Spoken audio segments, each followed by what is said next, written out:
नाज़रीन, आजकल हर तरफ बात हो रही है आबादी की, पॉपुलेशन की। बात पहले भी होती रही है, लेकिन अब इसमें कहीं ना कहीं सियासत की आमेज़िश दिखाई दे रही है। सियासी तौर पे अब आबादी की जो बात है वो कहीं ज़्यादा सुनाई दे रही है, और इस सब के बीच में जो अहम मुद्दा है, अहम मौजू है, अहम शख्सियत है, यानी एक औरत, वो कहीं बहुत पीछे छूट गई है। तो आज परवाज़ डिस्कशन में हम इसी पर बात करेंगे कि जिस औरत के ताल्लुक से बात हो रही है उसके ऊपर कितनी तवज्जो दी जा रही है। आज हम यहाँ पर बिल्कुल भी सियासत की बात नहीं करेंगे, आपस में मिल बैठेंगे, थोड़ा हम देखेंगे कि हमारे साथ जो ख़ास मेहमान हैं वो क्या नज़रिया रखते हैं कि सबसे अहम जो चीज़ है, जो औरत है, उसके बारे में क्या वाकई तवज्जो दी जा रही है। चलिए सबसे पहले आपका इंट्रोडक्शन करवा देते हैं। लखनऊ से हमारे साथ मौजूद हैं हमारी बहुत ही ख़ास मेहमान शाइस्ता अंबर जी, जो कि सदर हैं ऑल इंडिया ख़वातीन मुस्लिम पर्सनल लॉ बोर्ड से। शाइस्ता अंबर जी, आपका बहुत बहुत इस्तकबाल करना चाहेंगे अपनी ख़ास पेशकश परवाज़ डिस्कशन में। और हमारे साथ मौजूद रहेंगी शबनम पांडे जी, जो कि बीजेपी लीडर हैं। लखनऊ से दोनों हमारे ख़ास मेहमान हमारे साथ मौजूद रहेंगे। और हम सबसे पहले यही बात करेंगे कि जब आबादी बढ़ाने या घटाने की बात होती है तो फिर औरतों की बात क्यों नहीं की जाती है। मैं आपको फोटो भेज देता हूँ, वो क्या कहते हैं, शोल्डर माउंटेड है। तो नाज़रीन, हमारे साथ जी हमारे साथ हमारे खास मेहमान मौजूद हैं। चलिए शाइस्ता अंबर जी, सबसे पहले आपसे ही शुरुआत करना चाहेंगे। आबादी की बहुत बात हो रही है, पॉपुलेशन की बात हो रही है, लेकिन इस सब के बीच एक औरत कहीं बहुत पीछे छूट गई है। क्या कुछ कहना चाहेंगी शाइस्ता अंबर जी? जी हाँ, आप बिल्कुल सही कह रही हैं। बहुत अच्छा अंदाज था आपका कहने का। जब भी लोग सियासी मंच पे खड़े होंगे तो वो भाषणबाजी करेंगे, औरतों का ये होगा, औरतों का वो होगा। कहीं कोई दूसरी सियासी पार्टी बोलेगी कि तुम इतने बच्चे पैदा करो और तुम इतने ज्यादा शादियां करो, और अब इधर बयान आया कि हम इतने बच्चे पैदा करें। अरे ये तो देखिए कि इस्लाम और संविधान दोनों ये नहीं कहता है कि तुम कितने बच्चे पैदा करो। सबसे पहले ये कहता है कि तुम्हारी सेहत और तुम्हारी ह्यूमन राइट्स कितने सेफ हैं। इस्लाम सबसे पहले ये कहता है कि हमारे फर्ज रोजे जो इबादत है, अगर तुम्हारी सेहत अच्छी है तो रोजा रखो। और औरत की तो इतनी ज्यादा सेहत खराब हो जाती है, हीमोग्लोबिन कम हो जाता है, और उसके लिए आप कहें कि 10-12 बच्चे पैदा करो। वो बच्चे पैदा करने लायक ही कहाँ होगी, वो तो मर जाएगी, और बच्चे कौन पालेगा। ये तो सरासर औरत से तो पूछा ही नहीं जाता है कि तुम सेहतमंद हो कि नहीं, तुम क्या चाहती हो। और हमारा दावा है कि चाहे गांव हो, चाहे शहर हो, चाहे पढ़ी लिखी हो, चाहे गैर पढ़ी लिखी हो, वो यही कहेगी कि बच्चे 2 या 3 हो और उनको अच्छा खिलाओ, उनको अच्छा इंसान बनाओ, उनको खूब पढ़ाओ, और वो हम लोगों के से ज्यादा तरक्की करें और खुशहाल रहें, और हम लोग भी खुशहाल रहें। जितनी चादर हो उतनी ही पैर फैलाई जाए। जी बिल्कुल। हमारे साथ शबनम पांडे जी भी मौजूद हैं, जो कि बीजेपी लीडर हैं, लेकिन आज हम इनसे बहैसियत एक खातून बात करेंगे। शबनम जी, जिस तरह से अभी हम शाइस्ता अंबर जी से बात कर रहे थे कि सियासत बहुत हो रही है, बयानात आ रहे हैं, लेकिन हम इस पर नहीं जाएंगे। हम बात करेंगे एक औरत 9 महीने का दर्द झेलती है, उसके साथ एक जज्बाती जुड़ाव बच्चे के साथ हो जाता है, लेकिन उसके बारे में तो कोई बात ही नहीं हो रही। कोई कहता है इसलिए पैदा करो, कोई कहता है इसलिए ना करो। इन तमाम चीज़ों को बहुत ज़्यादा सोचने की ज़रूरत है सियासत से ऊपर उठकर। निश्चित तौर पे देखिए, आज की औरत जो है एक सशक्त औरत है, और ये कहीं नहीं वो बर्दाश्त करती हैं कि आज पुरुष वर्ग किसी भी तरीके से औरत के पहनावे पे, औरत के देर रात बाहर निकलने पे, या औरत के खान पान पे, या औरत के कितने बच्चे पैदा करे, किसी भी तरह की कोई अभद्र टिप्पणी औरतों पे करे, या कोई इस तरह की सलाह दे जैसा कि औरतें चाहती हैं या नहीं चाहती हैं। आज हमारे संविधान ने, भारत के संविधान ने भी औरतों को बहुत मजबूती दी हुई है, बहुत मजबूत कानून दिए हुए हैं। और चाहे कोई भी धर्म है, हर धर्म में भी औरतों को बहुत मजबूती दी गई है। किसी भी धर्म में हम ऐसा नहीं कह सकते कि औरत को दोयम दर्जे का माना गया। पर दुर्भाग्य ये है कि सारी शक्तियां हमारे अंदर होने के हमारा जो समाज है वो पुरुष प्रधान समाज हो गया है। धर्म हमारी तरफदारी करता है, संविधान हमारी तरफदारी करता है, पर जो समाज है, और वो समाज जो है कहीं ना कहीं हमारे पैरों में बेड़ियां डालने के लिए हमेशा तत्पर रहता है।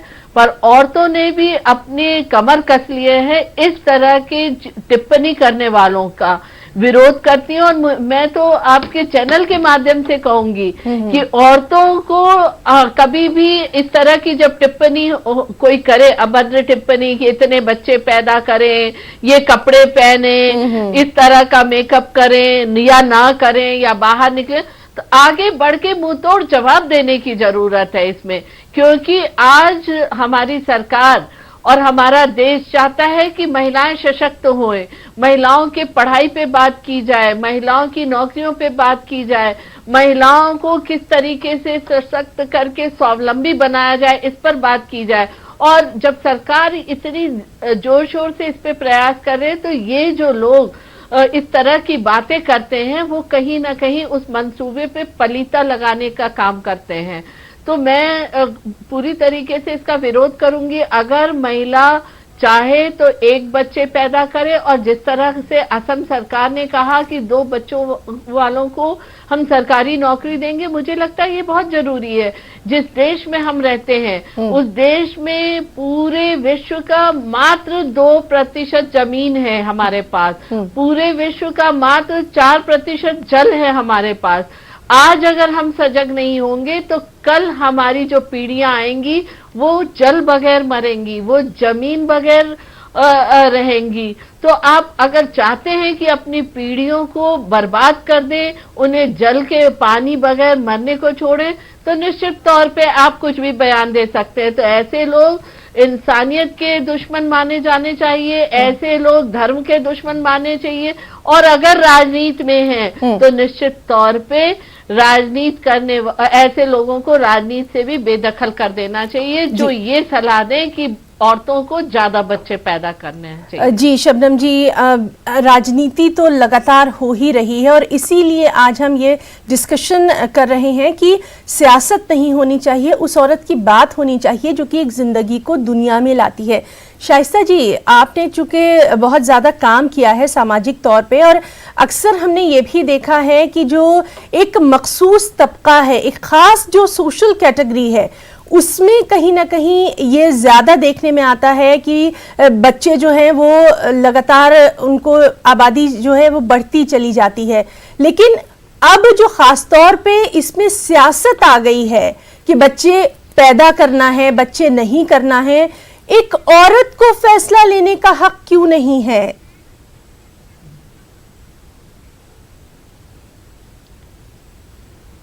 देखिए, ऐसा है कि अब हमारी चाहे गांव की औरत हो, चाहे शहर की हो, चाहे पढ़ी लिखी हो, चाहे गरीब हो या अमीर हो, वो माशाल्लाह सोशल नेटवर्किंग से और आप जैसी एंकर्स को देख करके वो अपनी बेटियों में अपने ख्वाब सजाने लगती हैं। तो बहुत सारी माएँ जो जिनके अंदर सलाहियत है और जरा सा भी पढ़ी लिखी या नहीं पढ़ी लिखी है, तो वो चाहती हैं कि हम अपनी बेटियां, हमारी बेटियां समाज में एक नाम कमाएं। वो कितना मेरिट में कितना आगे आ रही हैं, ये भी देखिए, रिजल्ट देखिए कितना आगे आ रही हैं, जागरूक हो रही हैं। वो सियासी नारों से और सियासी भाषणों से बिल्कुल मुतासिर नहीं होती हैं। वो उनको फैसला लेना है, फैसला ले लेती हैं। यहाँ तक कि वो कभी कभी अपने शौहर के सामने भी मोर्चा लेके खड़ी हो जाती हैं। ये वो समाज चले गए जो फैसले करेंगे शौहर। ऐसा है, बेटे और बेटी दोनों की मुस्तकबिल अगर खुशहाल बन रहा है तो शौहर और बीवी दोनों एक साथ मिलके करते हैं। और माँ बाप खुद अपनी बेटी को जा करके कोचिंग में पढ़वाता है या इंजीनियर बनाता है, डॉक्टर बनाता है, पेट काट के फीस दे करके बच्ची को उसके ख्वाब पूरे करता है। अब ये सियासी लोगों की बातों में कोई नहीं आता और इन सब चीजों को सब नकार देते हैं। जी, तो बिल्कुल सही आपने कहा कि अब लोग अपना मुस्तकबिल देख रहे हैं, ना कि सिर्फ एक वोट बैंक की सियासत का हिस्सा बन रहे हैं।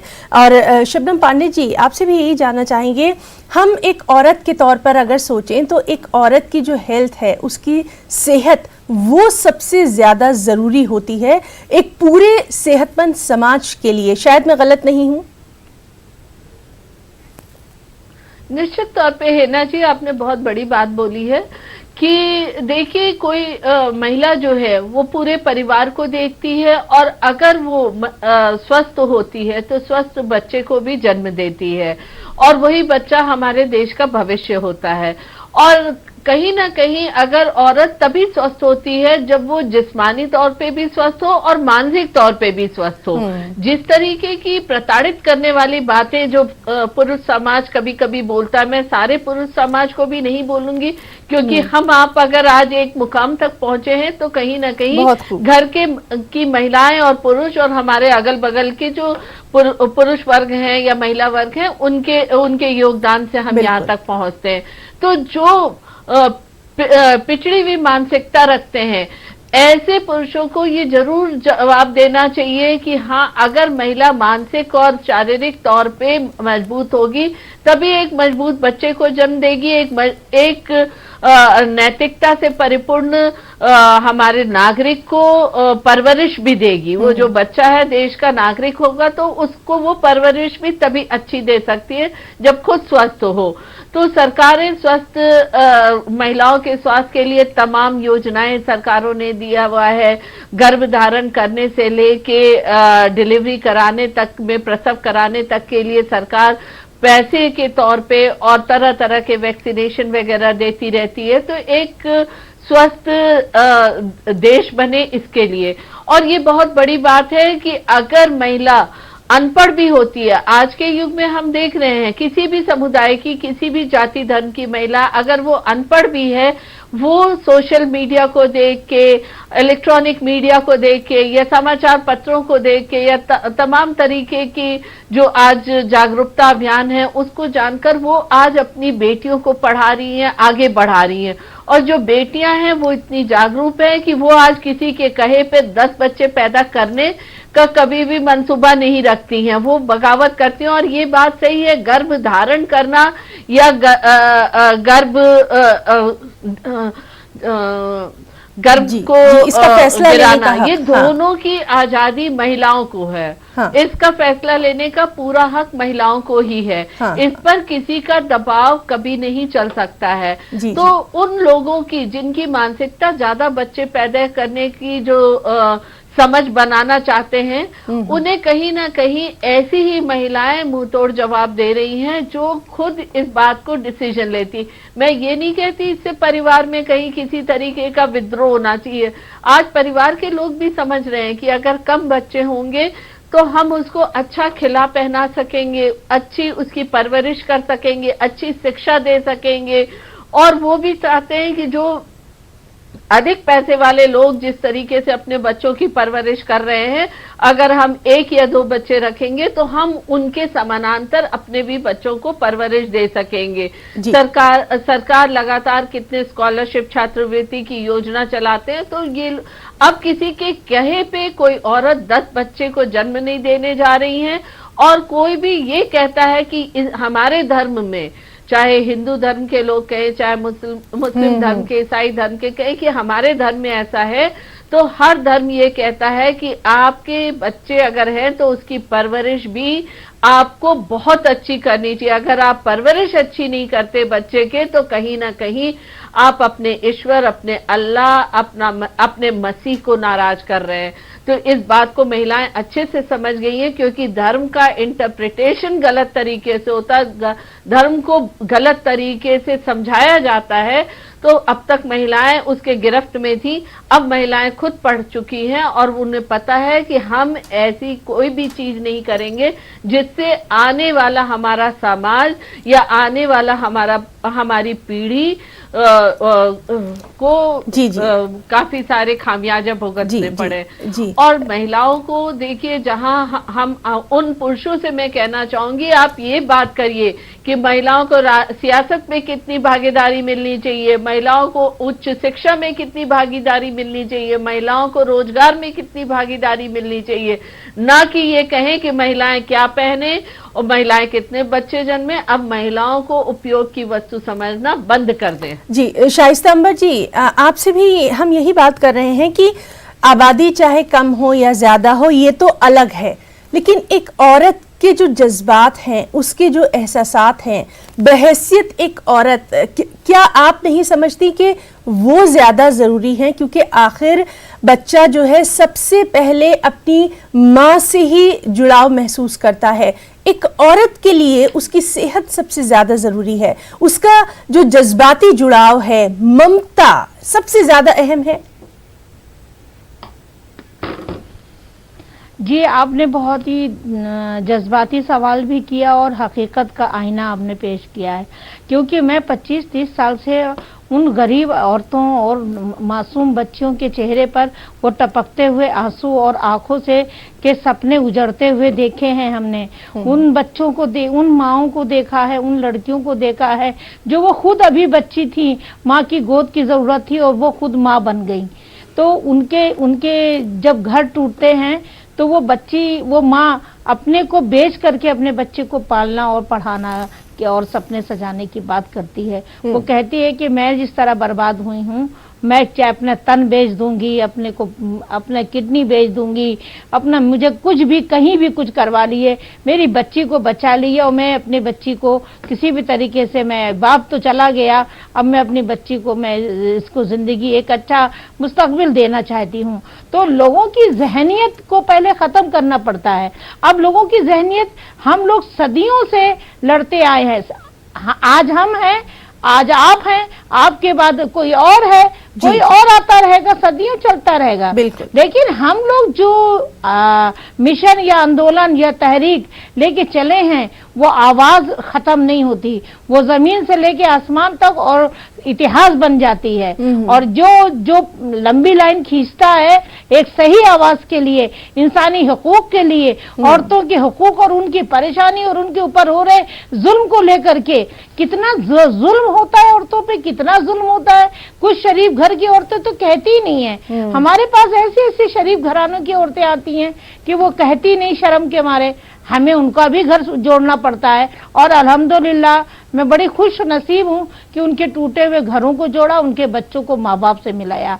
तो वो औरत का दर्द, वो औरत की खुशी के चेहरे पे जो आंसू आते हैं जब उसको सब कायनात मिल जाती है, बच्चियां खुश होकर के अपने ससुराल जाती हैं, वो एक कामयाब डॉक्टर होती है, वो इंजीनियर होती हैं, या वो अपने सपने सजा करके ससुराल जाती हैं, उन माँ के चेहरे के आंसू और खुशी को देख करके आप और हम यही समझते हैं हमने बड़ी इबादत कर लिया। बिल्कुल ठीक। और शबनम पांडे जी इसी बात को आगे बढ़ाएंगे, जिस तरह से शाइस्ता अंबर जी कह रही हैं कि एक औरत की जो खुशी है वो सबसे ज़्यादा मायने रखती है, और हमारी और आप जैसी जो औरतें हैं उनको ही अब कहीं ना कहीं इस सामाजिक मानसिकता को बदलना होगा। उन औरतों के जहन तक जाना होगा कि वो अपने लिए सोचें, अपनी सेहत के बारे में सोचें, सियासत को कहीं दूर फेंक दें। निश्चित तौर पे हिना जी, जब हम आप जैसे लोग समाज में लोगों के बीच उठते बैठते हैं तो कहीं ना कहीं उन बहुत से लोगों के लिए कभी आदर्श होते हैं, बहुत से लोगों के लिए इंस्पिरेशन होते हैं, और हमें भी उनको ये बताना होगा कि हम जन्म से ऐसे नहीं थे, हमने किस तरीके से मेहनत की, हमारे माँ बाप कैसे हमारे साथ सहयोग किए, हमारे भाई बहन कैसे हमारे साथ रहे, और किस तरीके से स्कूल से लेके कॉलेज तक हमने अपनी मेहनत के बल पे ये मुकाम पाया है। तो ये बताना बहुत जरूरी होता है समाज के हर तबके को, और हमें भी उस वैसे आदर्श पेश करने पड़ते हैं कि जो समाज में लोगों को जो गलत पुरुष ये धारणा बनाते हैं कि महिलाओं को दहलीज पार नहीं करना चाहिए, उनको ये बताना पड़ेगा कि आज दहलीज पार करके भी हम कईयों की मदद करने में काम आते हैं, हम कितनी चीजें समाज की सुधारने का प्रयास करते हैं, तो कहीं ना कहीं महिलाएं प्रेरित होती हैं। हेना जी, मैं अभी तुरंत की घटना बताना चाहती हूँ कि उत्तर प्रदेश में यूपी पीसीएस का एग्जाम हो रहा था। मेरे घर में एक परिवार की लड़की आई जो कि गांव में रहती थी, उसकी माँ अनपढ़ थी, पिताजी भी उसके मैट्रिक तक ही पढ़े हुए थे, पर उसके पिताजी उसे 4 साल से लगातार पीसीएस जे और यूपीएससी के एग्जाम दिला के उसको आईएएस या पीसीएस बनाने के मंसूबा पाले हुए हैं। गांव के तमाम लोगों के ताने सुनने पड़ते हैं कि बेटी की उम्र इतनी हो गई, शादी क्यों नहीं कर।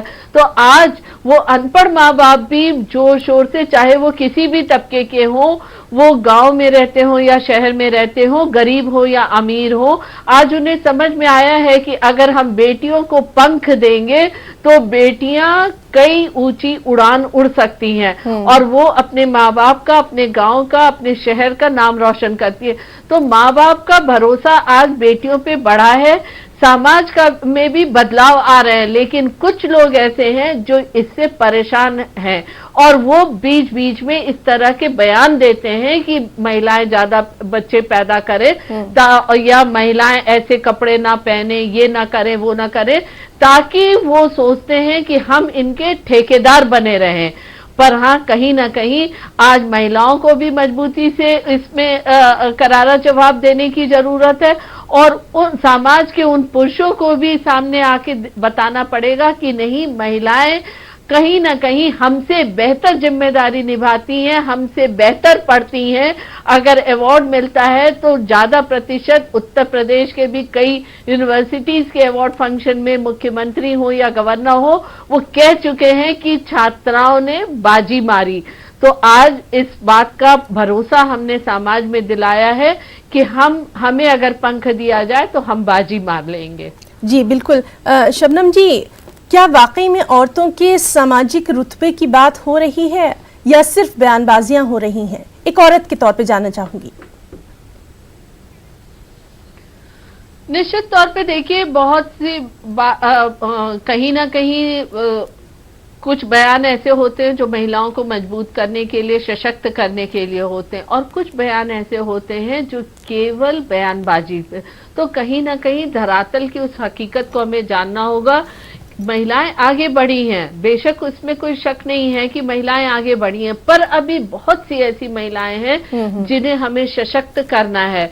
सबसे पहले विचारों से सशक्त करना। जब विचारों से सशक्त होंगी तो वो उनका स्वास्थ्य भी मजबूत हो गई, उनकी शिक्षा की मजबूती आएगी, सामाजिक तौर पे मजबूत होंगी और कहीं ना कहीं देश को और प्रदेश को भी वो मजबूत करेंगी। तो हमें बयान के बजाय जो सरकारी योजनाओं में महिलाओं को सशक्त करने की जो योजनाएं हैं, उसमें हमारी आपकी तमाम एनजीओ की, तमाम सामाजिक संगठन की, तमाम समाज सेविकाओं की और राजनीतिक लोगों के भी योगदान की बहुत जरूरत है। जब जन आंदोलन होगा तभी महिलाएं सशक्त होंगी। बार बार हमारे प्रधानमंत्री जी, चाहे स्वच्छता अभियान हो, चाहे जल अभियान हो, सब में वो कहते हैं कि जन भागीदारी ही सबसे बड़ी भागीदारी है। महिलाओं को सशक्त करने के लिए भी प्रधानमंत्री जी लगातार कहते हैं कि इसमें जन भागीदारी सबसे मजबूती से होनी चाहिए। जी शाइस्ता जी, इसी बात को आगे बढ़ाना चाहेंगे कि क्या वाकई औरतों की बात हो रही है या सिर्फ बयानबाजियों में कहीं ना कहीं औरत जो है वो उलझ कर रह गई है कि बच्चे पैदा करो इसलिए पैदा करो, इसलिए नहीं करो। ये तमाम चीजें तो कहीं पीछे फेंक देनी चाहिए। अब उसके बारे में, उसके अपने वजूद के बारे में बात करनी है। बहुत अच्छा सवाल है। मैं आपसे कहना चाहूंगी कि ये हमारी, चाहे घर की हर माँ हो, चाहे घर की दादी हो, चाहे नानी हो, वो सब ये सब हकीकत जान गई हैं कि ज्यादा बच्चे पैदा कर देने से हम ज्यादा कामयाब नहीं होंगे। हम कामयाब तब होंगे जब हम एक बेटी को तालीम याफ्ता करके हम पूरी नस्ल को तालीम याफ्ता करेंगे। लेकिन फर्क ये पड़ता है कि हमारे बाप सही हैं, हमारा बेटा सही है। लेकिन समाज के कुछ जहनी जो बीमार लोग हैं, जहनी हैवानियत वाले लोग हैं, अभी आपके ही न्यूज चैनल में भी बहुत सारी न्यूज है और बहुत सारे अखबार उठा के देखिए। अभी 2 दिन पहले वो लड़कियां कॉलेज जा रही थी, उसके भाई ने देखा कि उसकी बहन को छेड़ रहे थे और वो अपनी बहन को बचाने के लिए बढ़ा और गुंडे लोगों ने, वो किसी न किसी को तो बेटा था, उसने उसको चाकू मार दिया और वो दिल्ली में उसका इंतकाल हो गया और डेथ हो गई उसकी। इसी तरह मुजफ्फरनगर के एक डीएम है, उन्हीं ने एक औरत से कहा बेशरम हो तुम, 4 बच्चे पैदा कर रही हो, 14 बच्चा पैदा कर रही हो। तो ये जहनियत है जो जी, तो ज़हनियत बदलने की जरूरत है और वो एक या दो लोगों के कहने से नहीं होगी, पूरे समाज को इसमें साथ आना होगा। हम अपने दोनों खास मेहमानों का, शाइस्ता अंबर जी और शबनम पांडे जी, इतना कीमती वक्त देने के लिए बहुत बहुत शुक्रिया अदा करना चाहेंगे। और जाहिर सी बात है ये ऐसा मौजू है जिस पर हम लगातार बात भी करते रहेंगे। बहुत बहुत शुक्रिया हमारे दोनों खास मेहमानों का। आज की परवाज़ डिस्कशन में इतना ही। आदाब।